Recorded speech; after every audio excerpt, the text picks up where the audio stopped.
Gettysburg Armored Warfare is an online multiplayer game with 64 players per server. It's an RTS FPS hybrid set in this alternate history universe where these guys come back from the future to try to change the outcome of the Civil War by bringing futuristic technology back to help the South defeat the Union. One of the most distinguishing features of Gettysburg would probably be the RTS FPS hybrid system in the game. You can essentially give orders to your units from above in an RTS perspective, which most players would be familiar with. But at any point in time, you can double-click one of your units and take control of them from a traditional first-person perspective.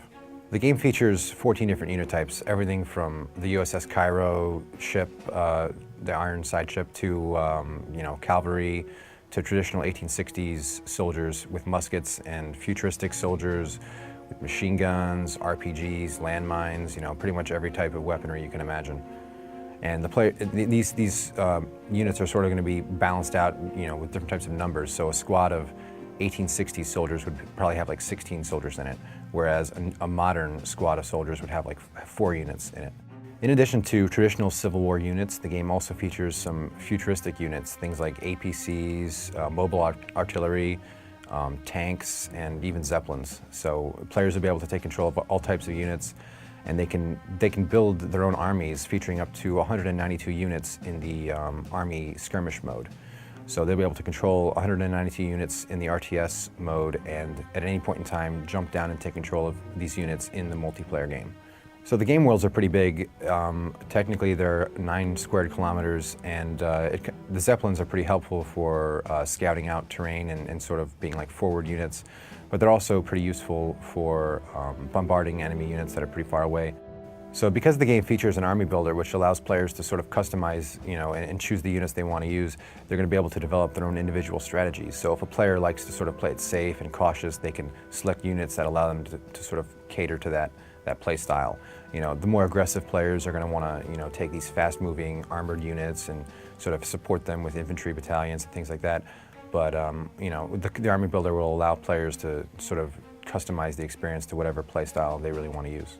But the game does feature 2 prominent gameplay modes. There's the deathmatch gameplay mode, and then there's the command point control or army skirmish mode, where the deathmatch mode is 64 players per server, with the players sort of controlling whatever units on the battlefield they want. It's sort of like a shared mode where all the units are controllable by all the players on the team.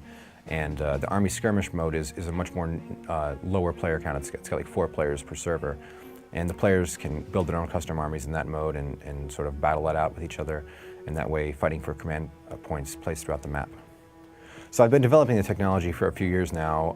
The game essentially supports 1,024 individually controllable units, all synchronized among 64 clients. You can essentially take control of these units and move them around. So it's a little different than games like Total War. We've got these sort of squads of armies that aren't unique individual entities. Whereas in my technology, each unit is an actual controllable character model with all its own unique attributes and things like this. So some of the gameplay in Gettysburg is pretty experimental in terms of what we're trying to do with it. Most gameplay modes in multiplayer games focus on lower player counts, 16, 24 players per server. But I think by throwing 64 players on this massive battlefield and sort of letting the players do whatever they want, we should get some pretty interesting things out of it.